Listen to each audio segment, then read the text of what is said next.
ಧನುಷ್ ಸಾಲೆ ಇದ್ರ ಜೊತೆಗೆ ಅವರ ಪೋಷಕರು ನಮ್ಮ ಜೊತೆಗಿದ್ದಾರೆ ಸರ್. ಮಗನಿಗೆ 625 ಬಂದಿದೆ, ಅಭಿನಂದನೆಗಳು. ಯಾಕಂದರೆ ಮಗಳು ಸಹ 623 ತೆಗೆದಿದ್ರು, ಇಂಜಿನಿಯರ್ ಮಾಡಿದರೆ, ಡಾಕ್ಟ್ರು ಮಾಡೋಕ್ಕೆ ಹೊರಟಿದ್ದೀರಾ. ಫಸ್ಟ್ ಆಫ್ ಆಲ್ ನಾನು ಎಲ್ಲರಿಗೂ ಥ್ಯಾಂಕ್ಸ್ ಹೇಳೋದಕ್ಕೆ ಇಷ್ಟಪಡ್ತೀನಿ, ಕೃತಜ್ಞತೆ ಹೇಳಲಿಕ್ಕೆ. ಪರ್ಟಿಕ್ಯುಲರ್ಲಿ ಶಾಲಾ ಶಿಕ್ಷಕರು ಏನಿದ್ದಾರೆ ಮತ್ತು ಅದರದ್ದು HM ಏನಿದ್ದಾರೆ, ಮುಖ್ಯೋಪಾಧ್ಯಾಯರು, ಜೊತೆಗೆ ಅವನ ಫೈನಲ್ ಇದರಲ್ಲಿ ಟ್ಯೂನ್ ಮಾಡೋದಂತ ಕೋಚಿಂಗ್ ಸೆಂಟ್ರ್ MMC ಅವ್ರಿಗೂ ನಾನು ಕೃತಜ್ಞತೆ ಹೇಳಲಿಕ್ಕೆ ಇಷ್ಟಪಡ್ತೀನಿ.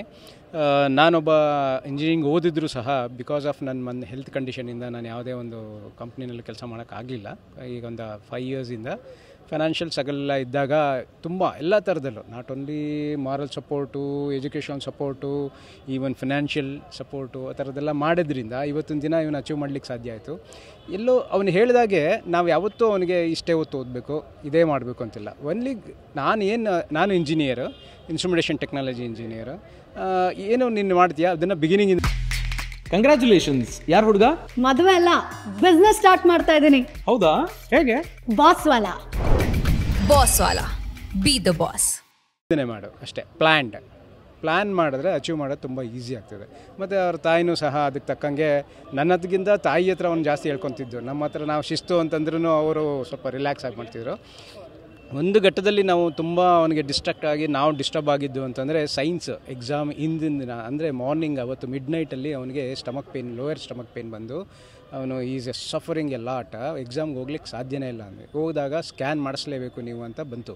ಸ್ಕ್ಯಾನ್ ಮಾಡಿಸೋದಕ್ಕೆ ಟೈಮ್ ಇಲ್ಲ. 7 ಗಂಟೆ ಮಾರ್ನಿಂಗ್ ಎಕ್ಸಾಮ್ಗೆ ಹೋಗಬೇಕು, 9 ಗಂಟೆಗೆ. ಸ್ಕ್ಯಾನ್ ಮಾಡಿಸಿದ್ರೆ ಅಪೆಂಡಿಸೈಟಿಸ್ ಆಪ್ರೇಷನ್ ಮಾಡಿ ಅಂದರೆ ಮಾಡಲಿಕ್ಕಾಗಲ್ಲ. ಅವ್ರು ಸಸ್ಪೆಕ್ಟ್ ಮಾಡಿದ್ದು ಎರಡೇ, ಒಂದು ಅಪೆಂಡಿಸೈಟಿಸ್, ಇನ್ನೊಂದು ಲೋಯರ್ ಕಿಡ್ನಿ ಸ್ಟೋನ್ ಇರ್ಬೋದು ಅಂತ. Then finally we request them and take ಎಂಥದ್ದು ಮೆಡಿಸಿನ್ಸ್ ಅಂದರೆ ಇಂಜೆಕ್ಷನ್ ತೊಗೊಂಡು 3 ಇಂಜೆಕ್ಷನು, ಜೋಬಲ್ ಮೆಡಿಸಿನ್ ಇಟ್ಕೊಂಡು ಪೇನ್ ಕಿಲ್ಲರು, ಆಮೇಲೆ ಫುಡ್ಡು ವಾಮಿಟ್ ಆಗ್ತಿತ್ತು ಎಕ್ಸಾಮು. ಮತ್ತು ಆ ಸಮಯದಲ್ಲಿ ಇವ್ರಿಗೆಲ್ಲ ಇನ್ಫಾರ್ಮ್ ಮಾಡಿ ಕಳಿಸಿದ್ವಿ. ಅದರಿಂದ ಏನು ಒಂದು ಇಂಡಿಕೇಷನ್ ಅಂತ ಅರ್ಥ ಆಯಿತು ಅಂದರೆ ನಮಗೆ, ನಾವು ಅಂದ್ಕೊಂಡಿದ್ದು ಬರೀ ಅಟೆಂಡ್ ಮಾಡಿ ಬಂದರೆ ಸಾಕು ಅಂತ. But he has scored out of out.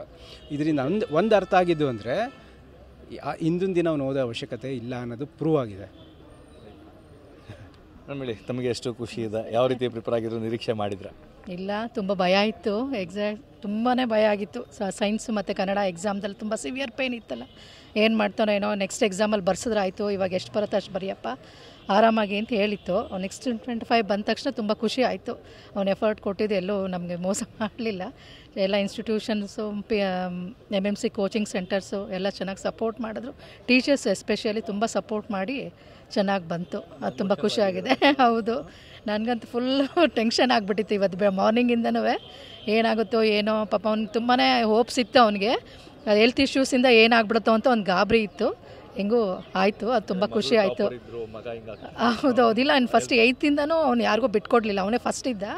ಈ ಲಾಸ್ಟಲ್ಲಿ ಹಿಂಗೆ ಆಗ್ಬಿಡತ್ತಲ್ಲ, ಇವೊಂದು ಪೇಯ್ನಿಂದ ಹಿಂಗೆ ಆಗೈತಲ್ಲ ಅಂತ ಒಂದು ಬೇಜಾರಾಗ್ಬಿಡ್ತಿತ್ತಲ್ಲಪ್ಪ ಏನಂತ ಅಂದ್ಕೊಂಡಿದ್ದೆ. ಆದರೂ ಚೆನ್ನಾಗಿ ಮಾಡಿದ್ದಾನೆ. ಹೇಳಿರಲಿಲ್ಲ ಅವ್ನ ಮನೇಲಿ, ನಾನೆಲ್ಲ ಹಿಂಗೆ ಬರುತ್ತೆ ಅಂತ ಹೇಳಿರಲಿಲ್ಲ. ಕೇಳಿದ ತಕ್ಷಣ ತುಂಬ ಖುಷಿ ಆಯಿತು.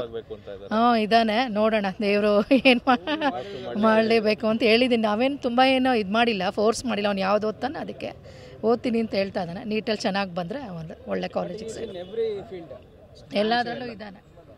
ಇದು SSLC ಟಾಪರ್ ಧನುಷ್ ಹಾಗೂ ಅವರ ಪೋಷಕರ ಮಾತು. ಖಂಡಿತವಾಗಿಯೂ ಅನಾರೋಗ್ಯದಿಂದಾಗಿ ಎಲ್ಲೋ ಒಂದು ಕಡೆ ಪರೀಕ್ಷೆಗೆ ಅಟೆಂಡ್ ಆಗೋದು ಸಹ ಅನುಮಾನ ಇತ್ತು. ಆದರೆ ಅಂತಹ ಪರೀಕ್ಷೆಯಲ್ಲೂ ಆತ ಟಾಪರ್ ಆಗಿ ಬಂದಿದ್ದಾನೆ. ಇದು ಸಾಕಷ್ಟು ಖುಷಿ ಕೊಟ್ಟಿದೆ. ಆತನಿಗೆ ಯಾವುದೇ ರೀತಿಯ